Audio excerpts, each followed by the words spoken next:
Président de l'Assemblée générale, Mesdames, Messieurs les chefs d'État et de gouvernement, Monsieur le secrétaire général, Madame la secrétaire générale adjointe, Mesdames, Messieurs, distingués invités.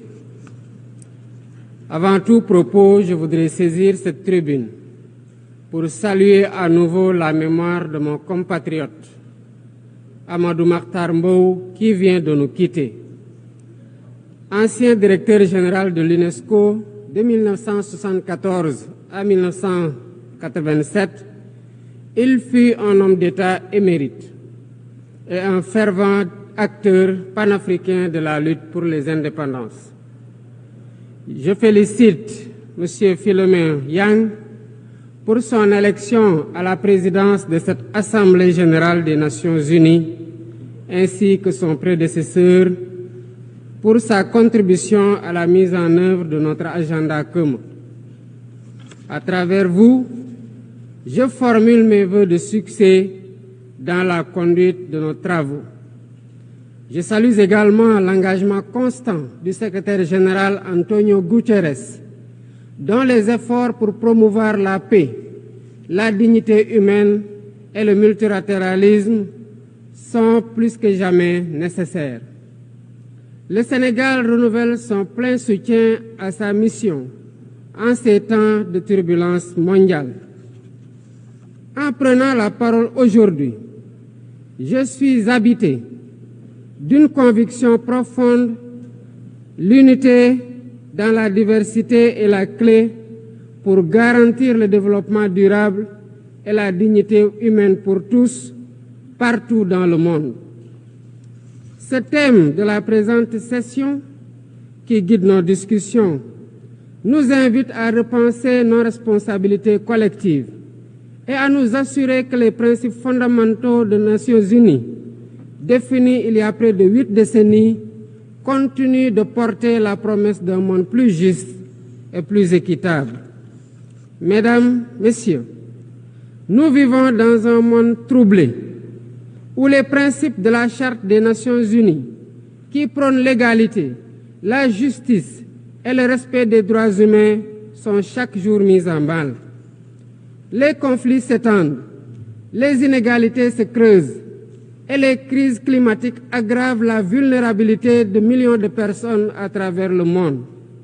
De surcroît, nous assistons à une remise en cause inquiétante du multilatéralisme, à un moment où l'humanité en a le plus besoin. Le monde doit se regarder en face, sans complaisance.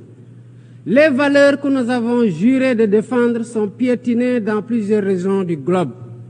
Que l'on soit à Gaza, à Tel Aviv, à Dakar ou ailleurs, chaque être humain est porteur de cette égale dignité, une dignité qui transcende les frontières, les cultures et les appartenances religieuses. C'est notre devoir à tous de veiller à ce que cette dignité soit protégée et respectée pour chaque être humain, sans exception. Ce devoir est l'essence même des Nations unies. Pourtant, nous constatons chaque jour que le droit international, ciment de la paix mondiale, est souvent violé. Des résolutions adoptées par cette Assemblée sont ignorées.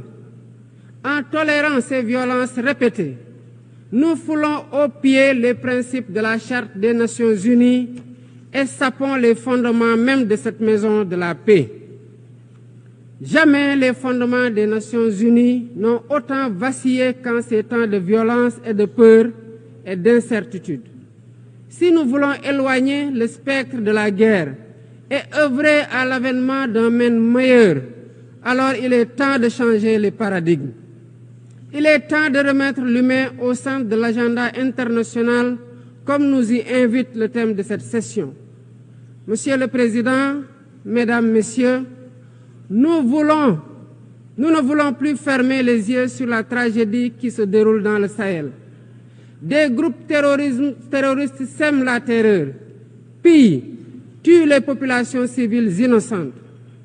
Cette région autrefois stable est désormais en proie à une violence quotidienne tandis que les Nations Unies, particulièrement le Conseil de sécurité, restent trop souvent inertes.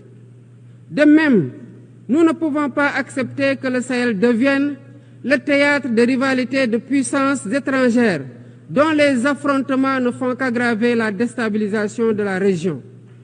Je dois rappeler ici que la paix et la sécurité de l'Afrique sont indissociables de la paix mondiale. Il est impératif que le Conseil de sécurité remplisse pleinement son rôle de garant de la stabilité internationale. J'exprime à nouveau la préoccupation du Sénégal face à la situation tragique qui perdure en Palestine. Des générations entières y ont grandi sous l'ombre de l'oppression, privées de leur droit fondamental à un État viable.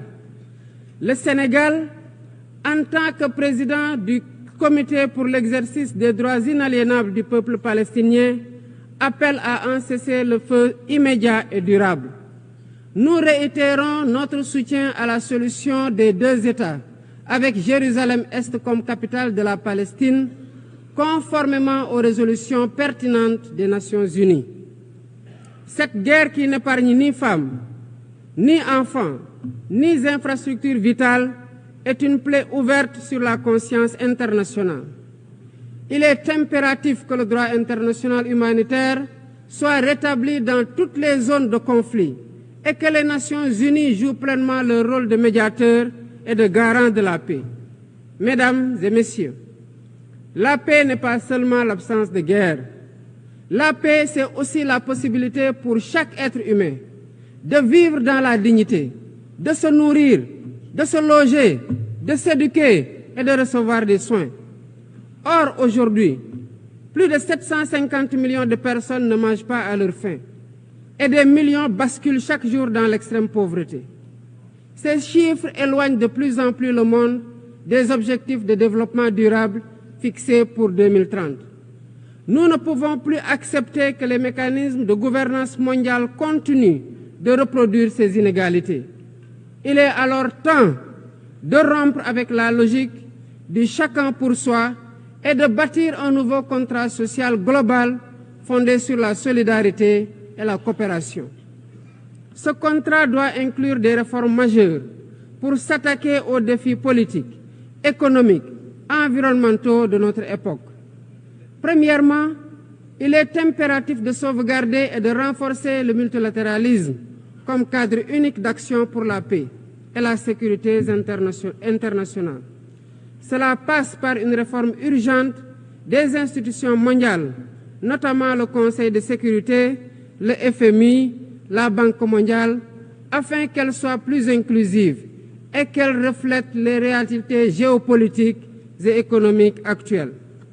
Le continent africain, en particulier, doit avoir une place plus importante dans ces instances de décision. Deuxièmement, il est temps de corriger les injustices économiques qui freinent le développement de nombreux pays du Sud. Le commerce illégal, l'évasion fiscale, les flux financiers illicites et les congés fiscaux abusifs ruinent les pays en développement, notamment en Afrique. Ces injustices doivent être corrigées pour permettre à tous les pays de participer pleinement au commerce mondial et de bénéficier de la croissance économique. Troisièmement, il est essentiel de garantir avec détermination et d'agir avec détermination contre le réchauffement climatique en respectant le principe de responsabilité commune mais différenciée. Les pays industrialisés responsables historiques des émissions massives de gaz à effet de serre doivent intensifier leurs efforts pour financer une transition énergétique juste et équitable qui ne pénalise pas les pays en développement.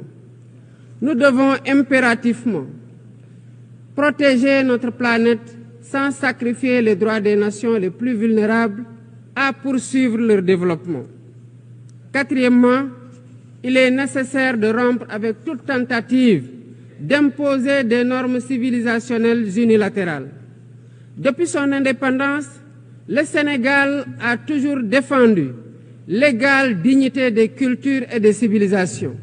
Et cette diversité doit continuer à être la base de la coexistence pacifique entre les peuples.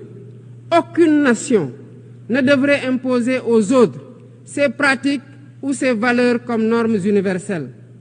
Le respect des différences est le fondement de la stabilité et de la paix dans le monde. Mesdames et messieurs, le Sénégal est fermement engagé dans cette voie. Nous avons choisi de bâtir un État résolument tourné vers le développement durable avec des initiatives ambitieuses dans des domaines tels que les énergies propres, la souveraineté alimentaire et la gouvernance transparente. Mais nous savons que pour réussir, nous avons besoin de l'action collective et de la solidarité internationale. Aucun pays, aussi puissant soit-il, ne peut relever seuls les défis qui menacent l'humanité. Il nous faut donc agir ensemble, unis dans la diversité, pour construire un avenir où la dignité humaine est respectée, où la justice prévaut et où la prospérité est partagée. C'est par la coopération et le respect mutuel que nous surmonterons les crises qui secouent notre monde. Je vous remercie de votre aimable attention.